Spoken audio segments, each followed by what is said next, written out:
الرحیم۔ سب سے پہلے میں سید ذوالفقار بخاری صاحب، چوئی فواد حسین صاحب اور تحصیل پنڈ دادن خان کی غیور عوام محنت کشو، یہ ہمارے لیے بہت بڑی اعزاز کی بات ہے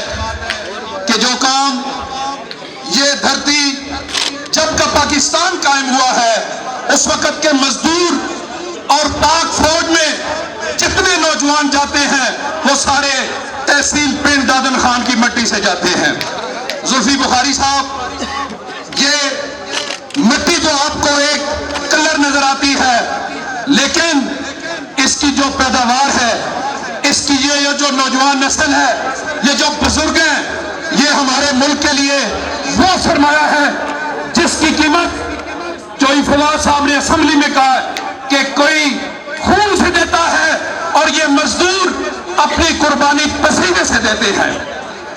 اس کے بعد چوئی فواد صاحب، ذوالفقار بخاری صاحب، آپ کی میں ایک اس مافیا کی طرف نظر دلانا چاہتا ہوں کہ جو EOBI میں ہے۔ وہ کیا ہے کہ ہماری فیکٹریز، ہماری انڈسٹریز جن میں ڈیلی ویجز ورکر ہیں، ان کو EOBI سے چوری ڈیلی پیڈ پہ رکھا گیا ہے۔ آپ اپنی آج اس دھرتی پہ ان محنت کشوں کو جو 1000 روپیہ 1200 روپیہ دیہاڑی پہ ہے، ان کو EOBI میں آج آرڈر فرمائیں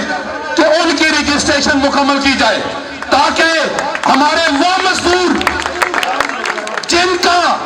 اگر کوئی فوت ہو جائے کوئی آلے پرسان نہیں ہوتا، جس کا پچھلے دنوں ہماری فیکٹری گریوال میں بھی بہت بڑا ایشو بنا، ICI میں ہوا، اسی طرح برائے مہربانی آپ یہ جو انڈسٹری، یہ جو مافیا، کرپٹ مافیا، EOBI میں ہمارے چیلمی سرکاری افسر ایسے بیٹھے ہوئے ہیں جنہوں نے ہمارے غریب مزدوروں کے نصاب، ادھر مزدور وہ بیٹھے ہوئے میرے ساتھ آئے ہوئے ہیں، وہ مثال ہوں گے، ان کی پینشن بنتی ہے لیکن ان کو رشوت نہ دینے کی وجہ سے ان کی پینشن پچھلے 6 سال سے وہ سلیل ہو رہے ہیں۔ برائے مہربانی آرڈر آپ جہاں تک آپ نے EOBI کا آفس کا افتتاح کیا ہے، یہ بھی میری چیئرمین EOBI صاحب سے، زلفی بخاری صاحب سے، فواد چودھری صاحب سے یہ دلیرانہ مطالبہ ہے کہ جو پنشنر ابھی تک ذلیل و خوار ہو رہے ہیں، برائے مہربانی آج ان کے لیے اسپیشلی آرڈر فرمائے جائیں۔ بہت مہربانی، بہت شکریہ۔